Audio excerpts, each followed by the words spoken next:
My name's Wayne Wiles. I'm a Operational Capabilities Officer with the State Emergency Service in Far Northern. Basically, my role is usually training people, so I'm not a GIS guru. But we do use GIS systems, obviously, and stuff that are related to it. The first thing that will...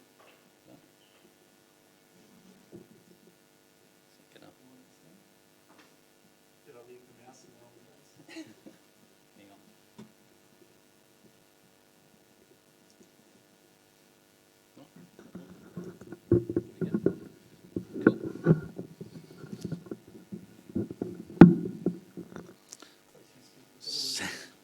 So the first software that we use is a system called TAMS, which is our task and management system, which is basically electronic job sheet, if you like. To give you some idea,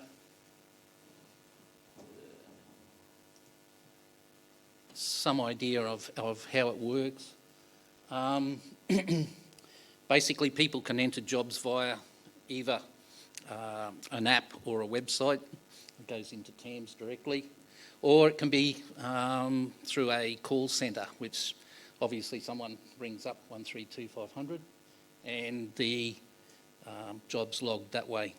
We can also have two different types of jobs. We have a normal task for storm damage, or we could be asked to assist another agency, so what we call an ASR, so agency support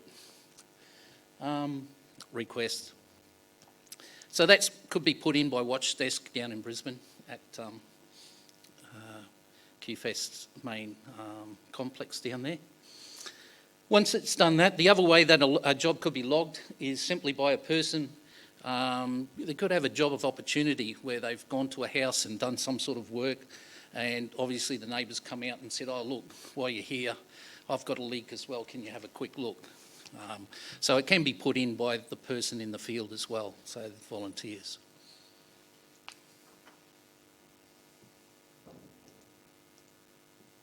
So looking inside the system, this is probably where the GIS part comes in. The job's actually logged, and a little pin comes up where that location or that address is. We can actually turn it to the two different types of views, just a map view or the image. Once we actually click on the actual job, it goes in and it's got a heap of information telling us what the job is and what it's about. One of the new things that they've put in there's a little blue button down the bottom there, navigate to job. So if you click on that, it automatically takes you to Google Maps, and it'll automatically give you a map on how to actually, or the direction on how to get there from the point where you are at the moment, or location of where you are. The other things that we got in there, obviously team management, so that the units can actually put teams in there and then associate them to that task. The new thing that they've actually entered in there is fleet management,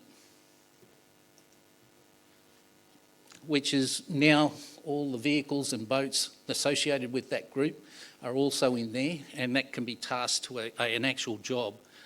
Not only that, it can be, it gives them some idea of where that vehicle is when the person goes out and actually uses this on an iPad. They'll put on there, or they'll tick the button, en route, on scene, finished job, local area, or back at group. So they've got a rough idea where the vehicle or the flood boat may be.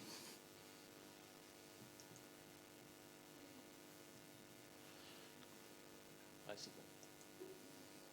And the other thing in TAMS, it's got a bit of data that it collects. It tells you what sort of jobs have been completed, the types of jobs they are, structural, trees down in driveways, chainsaw jobs, heights jobs, doing tarps on roofs, etc. It also lets you know what's been completed, what's been cancelled, and they try not to cancel too many jobs. It's more of try and complete most jobs. Another system that we have access to, because we're QFest, and there's 3 services that this software is used. So we've got fire and emergency, or fire and rescue, rural fire and SES. So in Tom, there's all sorts of different layers that are used by different services, and we get to play with all of them, which is a little bit of a good thing or a cool thing. In this photo here, basically we've got all the TAMS jobs in the local area, and I've clicked on the job, and it basically comes up and gives me a brief information of that job. Not as intensive as TAMS, it doesn't have as much detail in it, but it gives you an idea of what that job's about. And certainly fire and rescue, they'll turn on SCAD and they'll have their system. Rural fire will turn on their system, and I'll show you a little bit later where we actually sort of overlap a little bit there. So we can drill down, obviously. And one of the new things that they've put in there, the boys have done in Brisbane, is geoscaping building points. So this is an advantage for us, where we can click on that house, get information, are there solar panels, what type of roof is it a metal roof, is it a tiled roof, because that's going to make a difference when we've got to put people up there. The height of the eaves, so it gives you a rough average height. So again, the team can think about, is my ladder long enough? Can I get there? The other thing, I think that's just about it. That's covered on that. I'm not really interested in whether it's got a swimming pool or not, but it tells you that as well. Something new, a new layer that they've actually just put in. Probably more so for rural fire, I guess, but we would also use it if we're in a search situation in these areas, but unexploded ordnance, so we can overlay that on, if it's an area we're going to be searching. That's good to know. And one of the biggest things that they've done a fair bit of work with Tom with the bomb site, adding different information from bomb in. And one of the things these guys have come up with is the tropical cyclone impact modelling. So more so for regional managers rather than the person on the ground, but it sort of predicts the path of the cyclone, and then it'll predict the amount of damage that's going to get done in that path. So that's a pretty handy sort of tool. It works, what I've been told is it works on the age of the house as well as the building code of that time. So there's going to be slight discrepancies there, but it's going to give you a good idea of what's going to happen, obviously, in those areas. And that's obviously gone, and they've researched, obviously, the data in previous years to be able to build this. The other thing that they're working on at the moment is seismic damage. So we'll have something similar come out with sizing. Due to the fact that, I guess, these sort of things are becoming more and more common, the storms down south are getting more intense, and there's a lot more damage being done to houses. So the cost obviously is rising. So.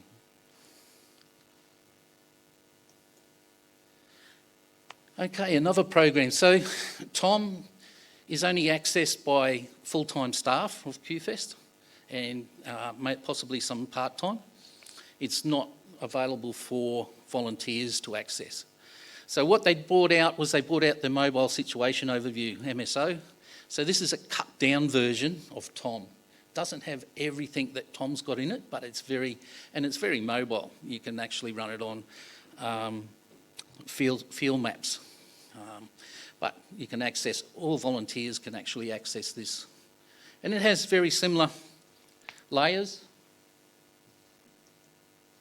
They can still use that geoscaping building point, just in a slightly different style, but all that information is still there.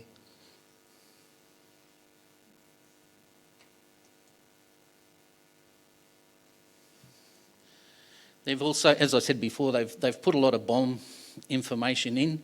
So again, it's just down the bottom there.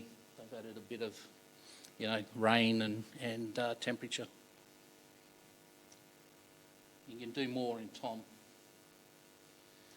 And one I just threw in just to give you an indication of, these are all the TAMS jobs. I don't know if you remember going back about a year and a half or so, Springfield Lakes, there was a hailstorm go through that area, and they're all the jobs that actually came out of that particular area. So you can imagine SES was quite busy for a while there.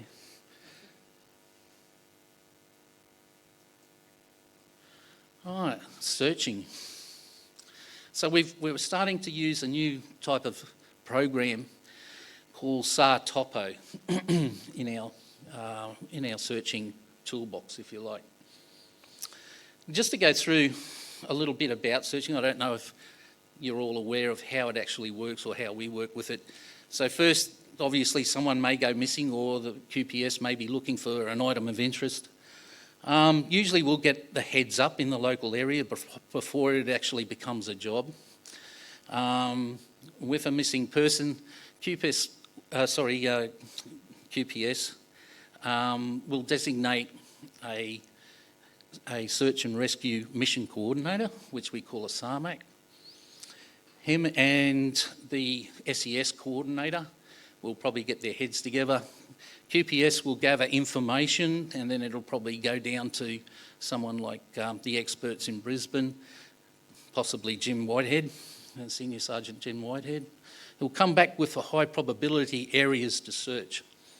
Okay, so we start getting maps out, we start thinking about the area, how accessible it is, what's comms like,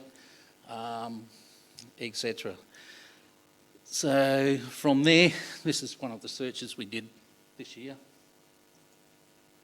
So one of the things, if we're in a remote area and we haven't got repeaters, the nearest repeaters that we've got, analogue repeaters that we've got around Cairns, we've got Mount Yarrabah, Valentin Kerr and Buchan's Point. So we're pretty well covered in the city area and slightly out. But in remote areas, we've got portable digital repeaters that we can actually carry around. We prefer to work on digital because it's more encrypted. Nobody else can get access to it. So one of the parts of this software helps you to work out the best location to put a digital repeater or a repeater. In very basic terms, just line of sight. So I pick a height and a point, and it'll give me a map similar to what I've got there, showing me what areas that my digital repeater is going to be going to cover. And on this search, it worked beautifully. So, and it's pretty important to have comms, especially when you've got teams in the field, especially in remote areas. On this job here, we had a paramedic on site.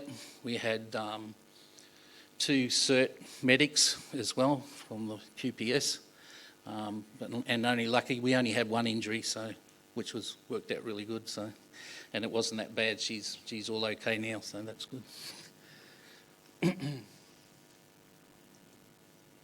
So first thing, once the SARMAC and the SES coordinator get together, they'll come up with areas which they need to search. So we'll start putting in areas into the map.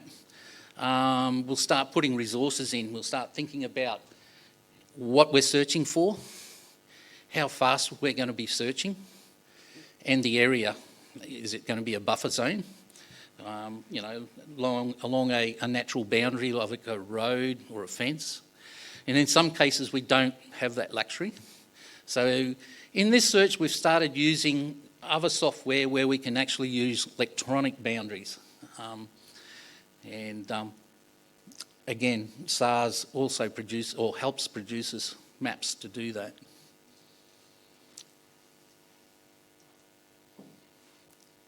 Okay, so I don't know if anybody's done Aears or is aware of Aears, Australian Inter-Service Incident Management System. Okay, in part of Aears, they talk about T-cards, and T-cards are used to manage your resources in the field. This software actually produces an electronic version of a T-card, also has a comms plan on it. And on the other side is a map which will actually go with that. So this is the team We've got a team leader, we've got a few QPS members in it, and basically they're given that map. And in this search, we actually used another app. We produced the map in Sartopo. It has a QR code down the bottom. We used a program called Avenza Maps. I don't know if you're aware of that. Some people may use it for bushwalking and things like that. We downloaded that onto our tablets and gave 2 to each team so they could put it on their boundaries. So they could use that to work, for example, in this area here. If you have a look at the blue area, it's just an area. There's no known boundaries there. There's no natural boundaries. There's no streams. There's no roads, no fence lines. And they used that and they searched that area staying within those boundaries. So that's something new that we've never done before. We've always stayed with natural boundaries.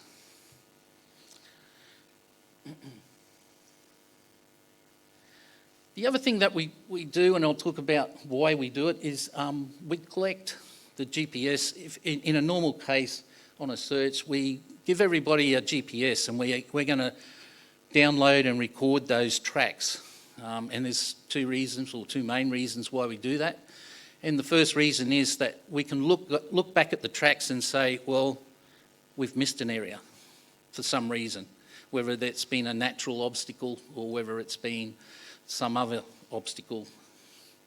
And in this case here, the team actually kept an area quite clear due to the fact that they ran into a couple of wasp nests and half the team got stung, so they weren't going back in that area.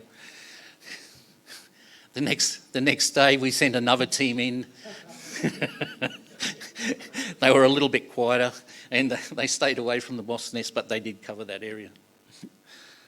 The other reason why we create the tracks and keep them, all this information gets handed over to the SARMAC and in most cases used with the coroner in the coroner's court for proof that say we have searched that area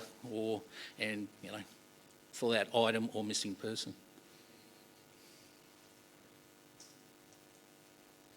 One of the other things is a dashboard that the software has. So each of those areas and tasks, we can flash that up and we can see what's been completed, what hasn't been completed.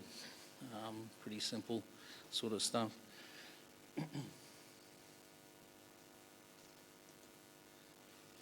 Just an example of a map just being produced in Sartopo, and the tablet over to the side that I've sucked in the map with using the QR code. And you can see there, to give you some idea, there's a little blue dot on the top there. That's the location of the person with the electronic device. And we ran a bit of a course on one of our land search courses doing the same thing. We had an area there. It was all red. The orange is his track where he's actually run around the boundary. And at the point where he took the photo, he was standing on the balcony of the building at Buchan's Point.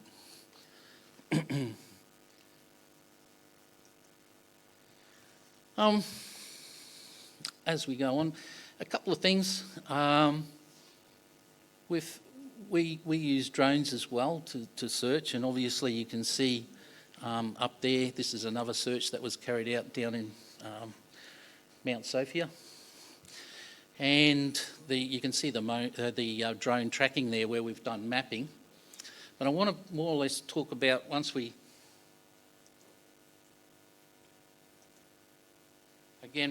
made the map. And that's made up of thousands of photos, but we're also trialling another software called Locate, LOC8. And basically it's a colour recognition software.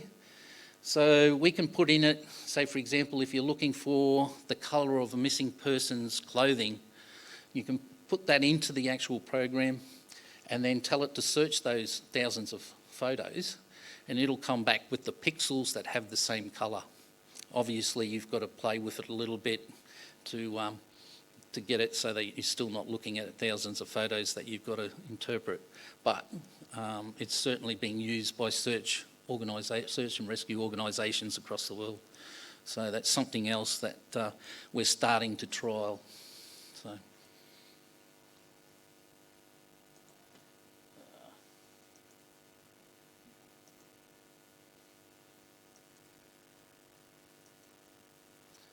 Just a random one that I've thrown in there. That was another search up at Coranda. Tracking there is covering, there's RPAS tracks, there's floodboat tracks, there's vehicle tracks, there's ground team searches being tracked as well. The missing person was found 2 doors down 4 days later. He was an elderly person with Alzheimer's. And he couldn't tell the police where he'd been for the last 4 days, but he turned up alive, thank God.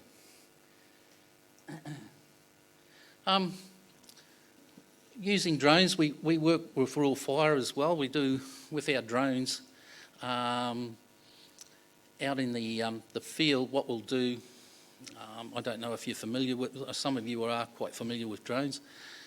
We use the air data to store our information on with our drones, and when we take a video and then put it into air data, it gives us a track when that video was turned on and when it was turned off.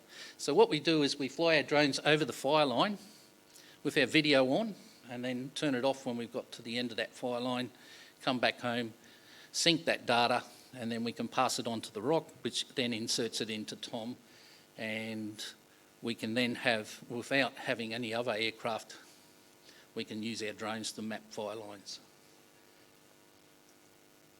And give you some indication there. So that's where the red is the old, where the fire was, and where we've actually drawn the blue is the video link, or the video tracks of where the fire had moved to. And somewhere it's starting to get a little bit out of, due to the fact that there's nothing out in that area, they weren't too worried about if it kept going that way.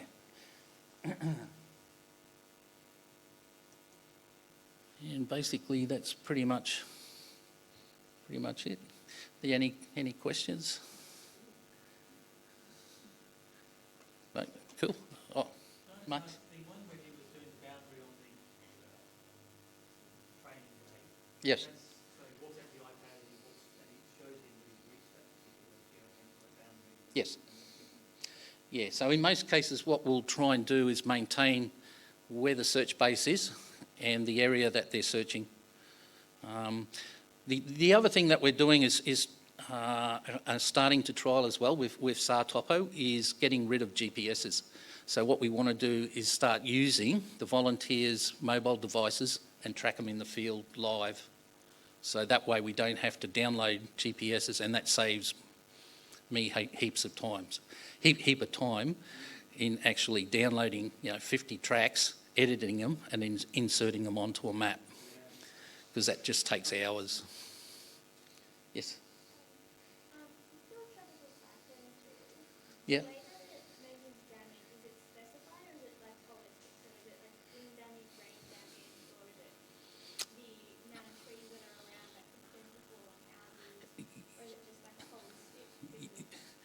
Yeah, my understanding is it's just working off the age of the building. It's not working off if the creek rises and washes it away, or rain damage or trees falling onto it. It's typically working on the age of the building in that area. And the first thing I thought about is, okay, I've got an old house and I've just done it up. And in doing so, I would have to be increase the structural integrity of that building in doing that renovation, and it doesn't capture that either. So you're going to get a little bit, it's only a tool to give the regional managers an idea for resources prior and post sort of thing, so to expect that sort of damage, Cool. All good? Thank you.